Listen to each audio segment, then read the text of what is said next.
Classificação indicativa. Livre para todos os públicos.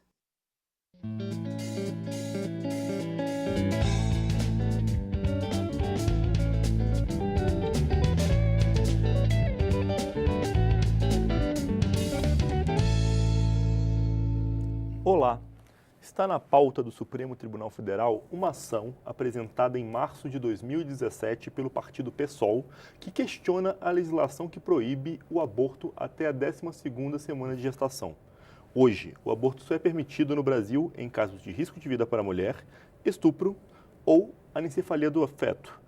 Mas uma proposta em análise aqui na Câmara quer proibir a prática mesmo nesses casos. E é sobre aborto que eu converso agora com o deputado Ronaldo Nogueira, do PTB do Rio Grande do Sul.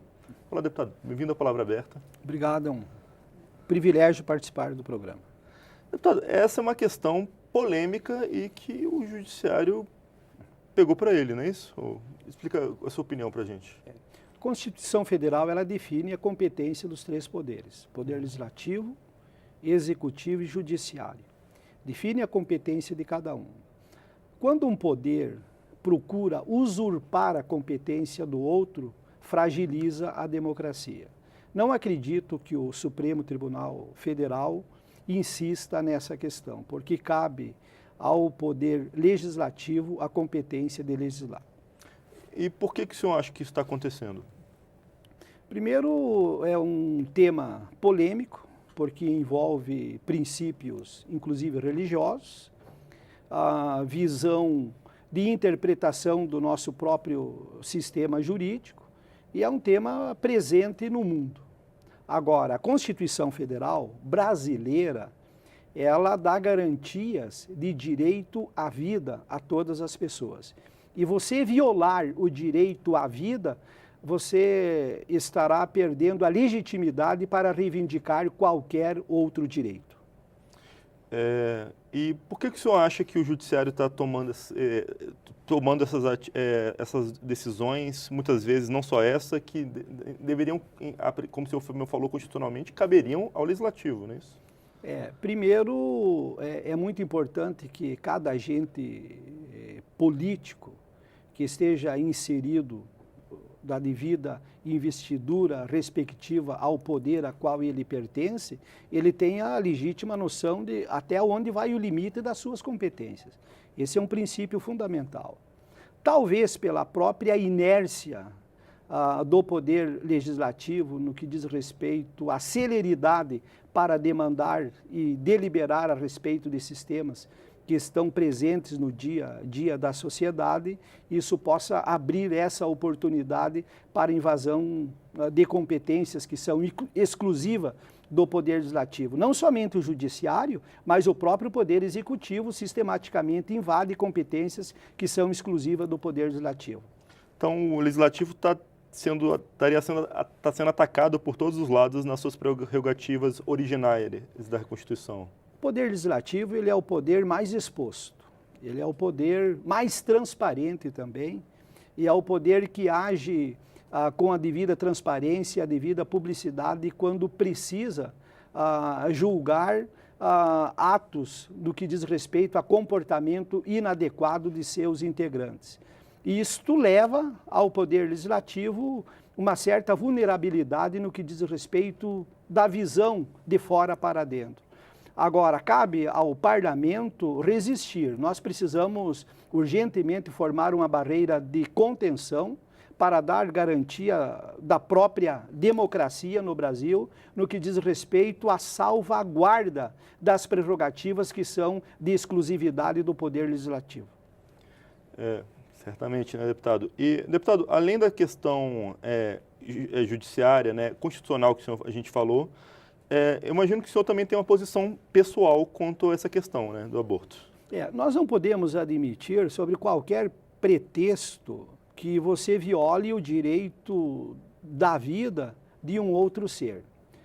Porque a partir do momento que é concebido, mesmo que no ventre de uma mulher, ali é um outro ser e tem direito à vida, está protegido pela Constituição.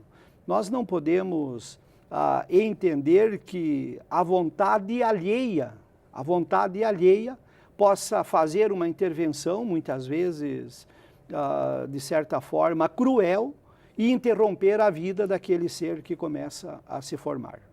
Deputado, como o senhor responde a um argumento que é muito utilizado pelos defensores dessa prática, de que, uma vez nascidas, essas pessoas não teriam o apoio da sociedade, muitas vezes seriam filhos de mães solteiras, cujos pais abandonaram e que terminariam indo para a criminalidade? Como que a gente pode responder a isso? É um absurdo esse entendimento. Precisa ser refutado com veemência, porque nós vemos casos de violência em pessoas que são originários de famílias muito bem-sucedidas. A violência, ela se origina na ociosidade. Se você criar políticas públicas no sentido de combater a ociosidade, dar para o cidadão a oportunidade de ocupação, com certeza ele não será um cidadão violento. E principalmente no que diz respeito também à formação do caráter, das condutas, que isso se dá num ambiente fundamental que é o lar, a casa, a família. É fundamental que a família tenha estrutura para dar oportunidade para esses cidadãos.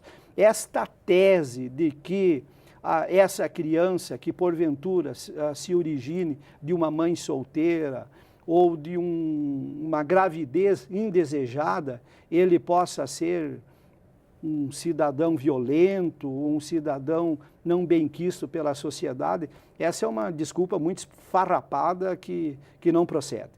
Então a solução, na verdade, estaria na família, não é isso, deputado? Família, não há ambiente melhor para a formação do cidadão de culturas no que diz respeito à conduta, a caráter, do que a família. Eu perdi o meu pai, eu tinha 6 anos de idade. 6 anos de idade, e a minha mãe me ensinou princípios fundamentais que norteiam o meu comportamento até os dias de hoje. E graças àquele acolhimento, àquele conchego que eu recebia por parte da minha mãe e dos meus irmãos, foi fundamental para a formação do cidadão que hoje sou. Deputado, apesar da gente não ter tratado, existe um argumento contra o aborto também de cunho religioso, não é? Isso é um princípio bíblico fundamental. A sociedade brasileira ela é fundamentada por princípios judaicos cristãos. O Brasil, 90% são cristãos, cristãos católicos, cristãos protestantes, cristãos pentecostais e cristãos espíritas, que defendem veementemente o direito à vida. E o direito à vida ela precisa ser defendida em todas as suas fases. Então, deputado, quais são as atitudes que o Congresso Nacional pode tomar caso o Supremo tome uma decisão que desagrade a maioria da instituição? O Supremo se tomar essa decisão, ele vai desagradar não somente a instituição Congresso Nacional, como a sociedade brasileira. É uma violação a princípios culturais da sociedade brasileira. E o ministro do Supremo Tribunal Federal, ele não está acima da Constituição e ele não está acima da sociedade brasileira. O Congresso Nacional e a sociedade brasileira deverá reagir com veemência. Deputado, esse programa é curtinho, infelizmente o nosso tempo já está acabando, mas o senhor gostaria de dar mais algum recado? Eu quero fazer um chamamento para a sociedade brasileira, é hora de insurgir-se, não podemos concordar com que os princípios que norteiam a sociedade brasileira, eles venham serem violados, venham serem, de certa forma, desprestigiados por uma vontade de uma minoria. A sociedade brasileira precisa insurgir-se, manifestar-se nas redes sociais, manifestar-se através dos movimentos e protestar veementemente contra esta atrocidade que querem regulamentar no que diz respeito a assassinar inocentes. Deputado Ronaldo Nogueira, obrigado pela sua participação no Palavra Aberta. Obrigado, foi um privilégio participar do programa. A gente que agradece, deputado. Eu sou Juliano Pires e este é o Palavra Aberta. Você pode conferir esta e outras edições do programa no site câmara.leg.br/palavra aberta. Fica por aqui. Até mais.